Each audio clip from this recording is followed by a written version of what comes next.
The dreaded notice, you have been sued. What do you do, especially if it's a frivolous lawsuit? Hey, I'm Jeff Hampton with STR Law Guys, protecting short-term rental assets all over the country. And one of the areas I want to cover today is what happens if you get involved in a frivolous lawsuit, or more importantly, how do you avoid those frivolous lawsuits? So let's say you do get that notice. Maybe someone reaches out to you through Airbnb or through maybe a demand letter from an attorney. How do you respond? What do you do? Well, in fact, I actually had this happen recently. I had somebody reach out to me and they said, Jeff, listen, I had this guest came and they stayed. This is a true story, stayed at this place at their short-term rental.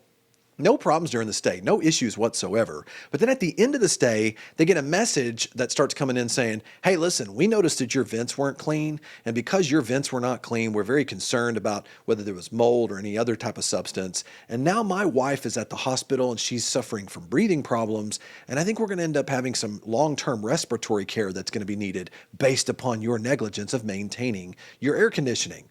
Now, the client was freaked out. Now, of course, this individual called me and they weren't working with us yet, but they were very concerned. They didn't know how to respond. They didn't know what to do. They didn't think they had done anything wrong. Well, the reality of it is what was going on here? They sent a demand letter from a lawyer to this person demanding that they pay something. And the reality of it is most frivolous lawsuits, that's what they're really looking for. They're looking for a quick settlement. They're trying to see if they can scare you to death and make you pay a quick buck in order for them to be able to move on down the road. And that's what they are, a scare tactic to demand that type of payment. And so one of the things that we talk about here is don't forget that even if it's frivolous, a frivolous lawsuit can still damage your real estate portfolio, particularly if that person can convince a personal injury lawyer to file that frivolous lawsuit against you. It kind of can lock down your portfolio. It can create additional, sometimes very extremely expensive litigation bills, and it can tie up your ability to continue to scale your investments like you plan. So one of the things we're going to talk about is short-term rentals and long-term rentals are high-risk assets because you have people coming in and out of these properties, particularly short-term rentals. And so it's hard to avoid the bad actors because of the number of people that you have coming in and out. So how do you mitigate that risk? That's why you need asset protection and insurance. So the role of asset protection, really, what's the whole purpose here? What does it even mean to have asset protection in your real estate portfolio? The ultimate goal is to separate the control of that asset from your ownership of the asset. The moment you begin to use structures and entities like LLCs and limited partnerships and holding company strategies, what you're able to do is you no longer own the property, but you maintain control over it so that you actually have some protection now from a lawsuit from some bad actor trying to get to your individual assets in a lawsuit. And so you can also use holding company strategies to own that property's LLC to then provide you some additional benefits like privacy, which means people can't find out your name is even associated with ownership of it at all. You can also use a holding company strategy to provide you what's called charging order protection, which means charging order protection shows that even if you were to lose that lawsuit, that attacking attorney cannot make you sell your property, which makes you a pretty unattractive target and helps you end up having less risk of being sued by a lawyer. Okay. Now, for example, an example that I shared with you, if that particular Airbnb owner with this vent situation, the frivolous lawsuit, if they had had their property in an asset protection structure where that attorney, I think that personal injury lawyer would not have even thought about going down the road of even sending a demand letter or anything else, because number one, the case was garbage. But number two, when they realize that this person has an asset protection structure, it's going to cost way more than it's worth trying to bring a lawsuit against somebody like that. Okay, now that's number two. That's the role of asset protection. Number three, let's talk about comprehensive insurance coverage. Now, why do I say this? Another critical element to avoiding frivolous lawsuits is getting the right insurance for your properties. If you have a long-term rental, you want to have a landlord policy to protect you. But if you have a short-term rental, it's very important that you have commercial insurance coverage with premises liability protection of, I prefer in the range of about $2 million to protect you from not only frivolous lawsuits like this, but maybe even legitimate lawsuits where someone actually gets injured and you need to protect your assets. Now, one of the things that we think about this is you also want to, and I want to stress this, it's also important that what if you have a bad actor that comes in and causes damage to your property? Right? We see this happen where maybe they cause a fire or something happens in the kitchen. What if you can't rent your property for a number of months? It's critical that you have what's called loss of income coverage as well. Under that loss of income provision, if something happens to your property where you're not able to list it on Airbnb, you can now get your carry costs covered. You can get your mortgage taken care of. You can make sure and maintain what you're doing here with your portfolio and not allow it to affect your bottom line. So in the example of the frivolous lawsuit that I shared with you, one of the things that really scared this person that I talked about is the first thing I asked him, I said, what kind of insurance do you have? And he looked it up. It was a second home residential policy. And he realized under the exclusion section, there was a portion in there that talked about commercial and business exclusions, which included short-term rentals.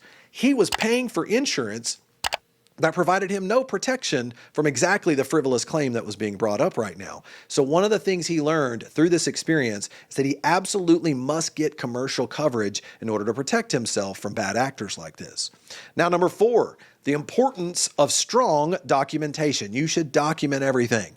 And so the more detailed and organized your records are for your properties, when a frivolous lawsuit comes up like this or a claim, let's say somebody brings a claim against you like this, you can prove through your lease agreement that the guest assumed the risk of the activity.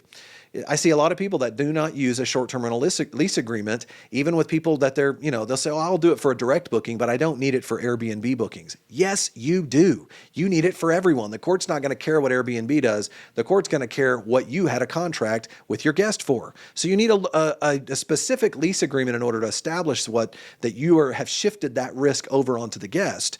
And so you should also keep very detailed records of communication between you and that guest. And in this instance, with this particular person that I was speaking to with the air vents, think about what happened here. He was able to show these detailed records indicated nothing. No one mentioned any of these things during the stay, and it was only afterward. And it was very clear that it was just a money grab on their part. So everything. I mean, look, that helps dispel the fact and to show Airbnb there's a shady guest staying at your property.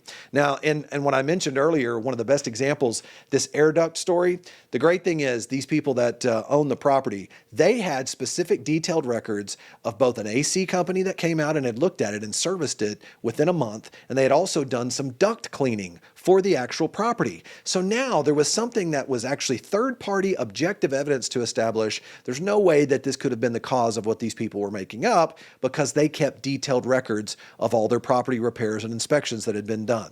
So the next thing we want to talk about is educating. The next point is to educate tenants about their responsibilities, and lease agreements do the best job of spelling this out when you're talking about a short-term rental.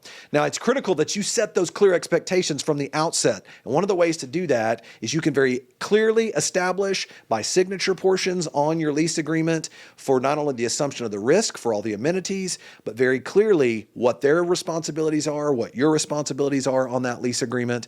And why do you do this? Because here's what I've found. Most bad actors will object, and they may not agree to move forward if they have a lease agreement that they have to sign with the booking. You are now creating a legal contract to hold them to in the event they try to pull any type of funny business against you, and they will have signed that contract agreeing to the terms that you've provided. They will also know that you're a sophisticated business owner if you've spelled out those anticipated conflicts within the lease agreement ahead of time and required them to assume those risks. So what I have found, if somebody pushes back on me and they don't want to sign my lease agreement, I'm fine with moving on down the road. They don't need to be staying at one of my properties, okay? Now the next point, maintain your properties to prevent accidents. Look, I know this sounds like it makes sense, but it's just common sense. You should be inspecting your properties and maintaining them. And even though it's obvious, many short-term rental owners do not personally inspect their properties and go through and make sure that everything is safe and have them inspected by professionals.